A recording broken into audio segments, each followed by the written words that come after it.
Hey, Daryl here from Radio.co. I think you'd all agree that making money isn't easy. If it was, we'd all be Scrooge McDuck rich. But that doesn't mean it's impossible. Popular stations like Kiss FM and Z100 New York earn the big bucks for a reason. Whether you're looking for ways to make money or you're just curious at what the top broadcaster's cash flow looks like, here are the 10 highest earning radio stations of all time.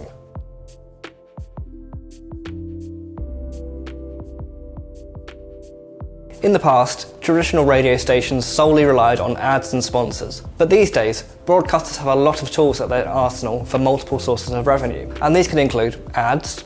You can sell airtime. More listeners mean better reach for sponsors and larger turnover. Events, where you offer services for exclusive and lucrative deals. Syndications, where you can sell popular shows across multiple stations. Newscasts, where you turn news reports into paid relayed content. Or crowdfunding, which is recurring revenue from communities with platforms such as Patreon. And it's not just traditional radio raking in all the profit either. As listeners shift online, internet-only stations are using places such as Patreon for regular monthly revenue. Radio is big money in the United States, and most high-earning stations fit that bill. So for that reason, we're focusing on stations based just in North America. Quick disclaimer though, commercial stations don't have to publicly declare their earnings. At least not every single source of revenue. So, the following is based purely on yearly earnings freely available online. At number 10, we have KFI. Originally broadcasters from a garage in LA for 4.5 hours a day, KFI got started way back in 1922. Today, the talk radio station is available 24/7 and earns over $35 million a year. At number 9, we have WBBM. In the early 1920s, amateur radios weren't allowed to be broadcast to the general public, but that didn't stop the new WBBM from covering local election results. Since then, the all-new station has struck true to form and offers exclusive content from the Chicago Bears football team, and the annual earnings reported over $39 million. At 8, we have WCBS. Just like WBBM, WCBS is another sports flagship station earning $40 million a year, but this time covering the New York Mets baseball team, giving them exclusive rights to broadcast trading, match commentary, and post-game coverage. At number 7, we have WINS. Established in 1925, WINS is renowned as the longest continuously running 24/7 news show in the US since making the format switch back in 1965. Taking the old if it ain't broke approach, the station retains old but distinctive teletype sound effects, most of which were dropped by stations in the 80s. But it works for WINS, as the station rakes in $40.5 million a year. 10-10 wins. You give us 22 minutes. We'll give you the world. At number 6 is WFAN. Fun fact, it's the world's first 24/7 sports station. Broadcasting news and live sports from New York teams, such as the Yankees, Jets, and Jersey Devils, the network rakes in over $41 million per year. At 5 is WHTZ. The iHeartRadio-owned WHTZ cross-promotes shows like On the Air with Ryan Seacrest as part of the brand syndication. But the station is best known for Elvis Duran and The Morning Show, not to mention regularly holding events at the prestigious Madison Square Garden. Annual earnings reported at $42 million a year. Next up is WLTW. Founded in 1961 for jazz enthusiasts, WLTW quickly catered to modern taste by playing more mainstream contemporary music. But what the station is most infamous for is switching to Christmas music the week before Thanksgiving. Capitalizing on seasonal trends paid off, increasing WLTW's figures by a 10.5 share, and today, yearly earnings are at $44 million. Next, at number 3, we have KBIG. KBIG specializes in playing hot adult contemporary music. In a recent Nielsen report, adult contemporary music was declared as one of the most popular in the US and consistently appeared as one of the top 3 stations listeners tuned into. KBIG earnings reported at $46 million a year. And at number 2, we have Kiss FM. The flagship station for On Air with Ryan Seacrest, a nationally syndicated show heard on other networks such as WHTZ, Kiss FM focuses on celebrity news and mainstream hits to attract the widest audiences possible and earns a massive revenue of $61 million a year. And at number 1, we have WTOP, probably the most well-known 24/7 news station in the US. WTOP hosts shows like CBS News and major events like the National Memorial Day. The station is by far the most profitable, earning over $69 million a year. Aside from big commercial stations, smaller independent broadcasters are also making a tidy profit. With better tools to earn revenue in crowdfunding, the stations have found a new home online, specifically through Patreon. The membership-based platform encourages people to support broadcasters financially. So it's worth looking at the types of earners topping the charts today, and take a page from some of the top earning stations on Patreon to see how these can work for you.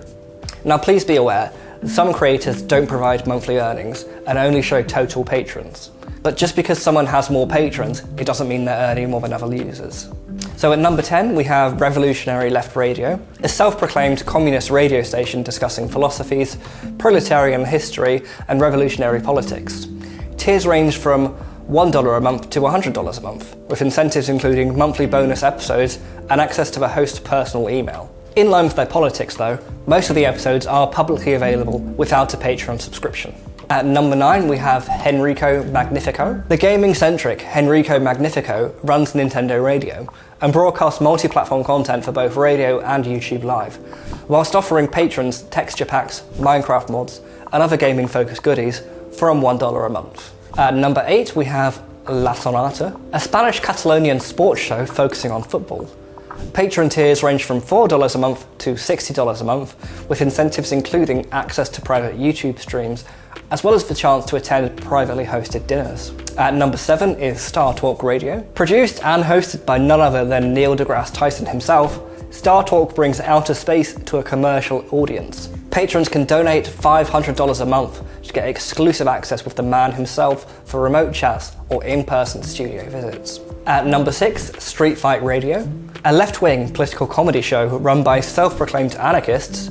Patreon tiers range from $1 a month to $12 a month, with access to a self-published fanzine, bonus episodes, and their Discord community server for exclusive content with the creators and top fans. At number 5 is The Stephanie Miller Show. Although no official figures are available, her 200k social media followers and often sold-out Patreon tiers indicate a good revenue flow. Speaking of which, her up to $75 a month Patreon rewards include exclusive content, answering questions live on air, and playing voicemails during her show. Gott Snack? Popular Swedish talk show host Fredrik Söderholm discusses unsigned bands. Patreon tiers go up to $100 a month with access to a private Facebook group, merchandise signed by notable guests, and the opportunity to visit the Gott Snack studio in Stockholm. Number 3 is The Best Show. The Best Show combines music, call-ins, and comedy, hosted by on-air personality Tom Sharpling. Previously on WFMU Radio, the show is now funded through Patreon. Tiers go up to $50 a month, offering exclusive audio, merchandise, and access to the host with regular live AMA events. And at number 2, we have the Penumbra Podcast. The Penumbra Podcast describes itself as a radio play for a new generation, and is a must for lovers of quirky fantasy with a mix of sci-fi. Tiers start at $2 a month, but do charge per episode, so the show could earn up to $40,000 a month with regular weekly content. Incentives include behind-the-scenes material, unused scripts, and patron shoutouts. And at number 1, we have Radio War Nerd Podcast. If you can't get enough of warfare and historically accurate battles over the millennia, then Radio War Nerd is for you. Tiers start from $5 a month, going all the way up to $100 a month, offering access to a private newsletter, show notes, and shoutouts. And there you have it. Radio stations, whether big commercial shows or independent broadcasters, each have a way of making good money on air. Hopefully that's enough food for thought anyway. But are there any stations that we missed? Let us know in the comments. And for more radio news and insights, stick with Radio.co. Hey, I'm James, founder of Radio.co. Before you go anywhere, I've got an interesting question for you. Do you know the difference between a radio station that launches and becomes very successful, gets lots of listeners and does very well, and a radio station that perhaps kind of doesn't launch very well and disappears within a few months, doesn't really get much attention? Well, I've put together a checklist which will illustrate to you in a very simple way the 5 key differences between radio stations that launch and do well versus radio stations that launch and kind of disappear. You can download your free copy over at radio.co/checklist today. Find out exactly how you can make the most out of your radio station. That's radio.co/checklist. Go and grab your free copy. I'll see you there.